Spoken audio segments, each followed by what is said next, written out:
Hey YouTube, welcome back. Much of the first 3 centuries of church history was characterized by extreme persecution. In today's video, we're going to be talking about 2 specific periods of persecution, the first under the Emperor Nero and the second under Domitian. And for both of them, we're going to be discussing the source or motivation behind the persecution and the impact that the persecution had on the early church.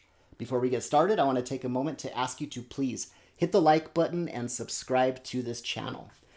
The early church had to endure its share of hardships as disciples of Jesus Christ, just as we do today. We as Christians understand the evil principalities involved at the center of the inspiration for the persecution. The enemy of our souls used things behind the scenes to cause these persecutions. One of those causes was political. Judaism was a recognized religion at the time, however, Christianity was not. Another cause of the persecutions is that because Christians refused pagan worship, they held their services in secret at night. There was a lot of misunderstanding of Christians' beliefs and practices, which led some to actually accuse Christians of cannibalism because of the Holy Communion. At this time, Christianity appealed mostly to the lower class citizens, which caused upper class folk to accuse the Christians as being haters of mankind. Then there was the issue of money. It's always the money, isn't it? Christians posed a threat to the very lucrative business of idol worship. Demons used these issues and many more behind the scenes to encourage and promote the awful persecution of our early brothers and sisters. So we're going to talk about the first persecution under the Emperor Nero. Around the year 67 AD, Nero was the emperor of Rome.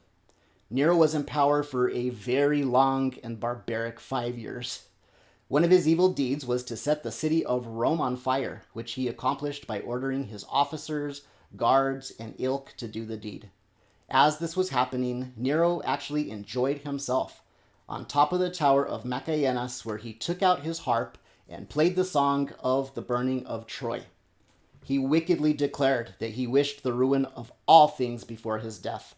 This guy literally wanted to watch the world get destroyed before he died as a way of entertaining himself.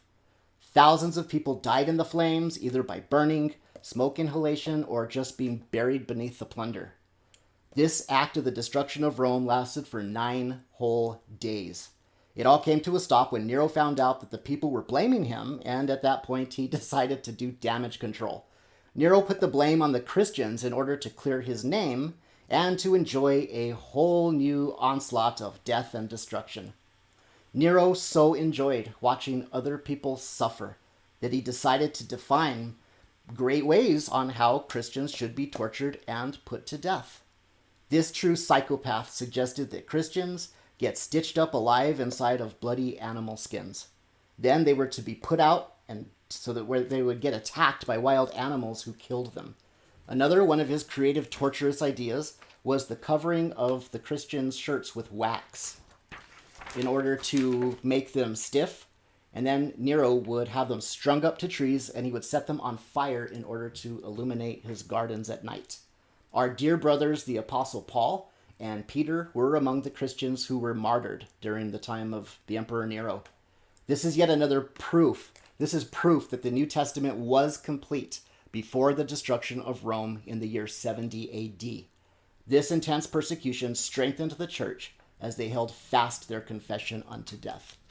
Now we're going to talk about the second persecution that happened under Domitian.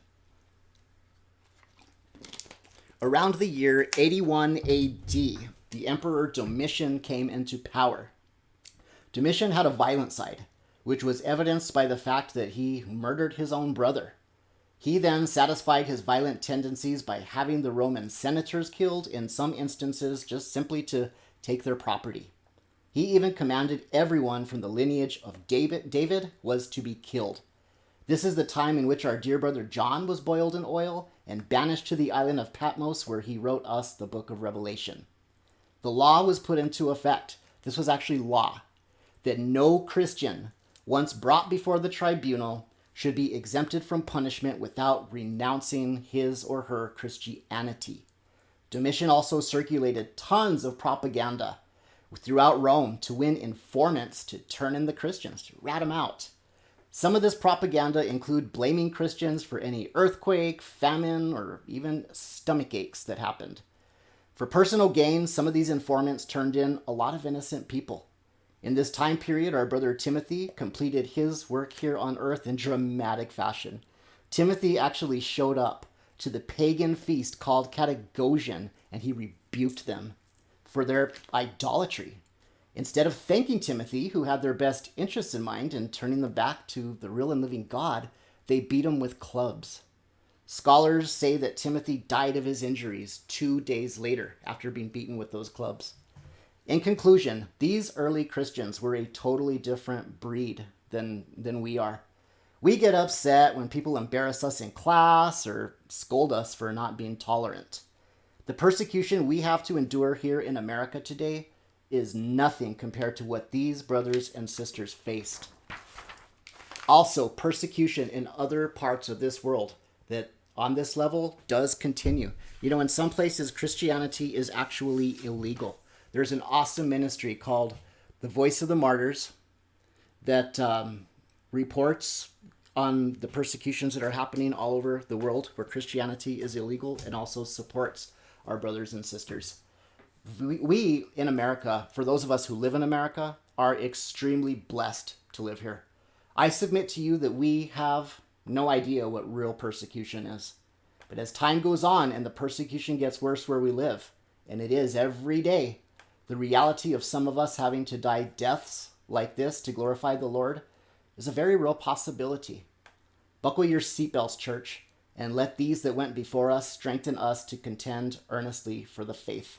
Let us not be lulled to sleep by the modern doctrine of an escapist pre-tribulation rapture that is not biblical, but rather let us prepare for the terrible time that is coming on the earth known as the Great Tribulation. Hey, I hope I'm wrong. But if I'm right, we have millions of Christians that are absolutely not prepared to face the persecution that is coming like a freight train. When they see the temple get rebuilt, the Antichrist rise, and the realities of the Great Tribulation, many could fall away from the faith because of a pre-tribulation teaching that is not biblical. Thank you for watching. Please hit the like button, subscribe to this channel.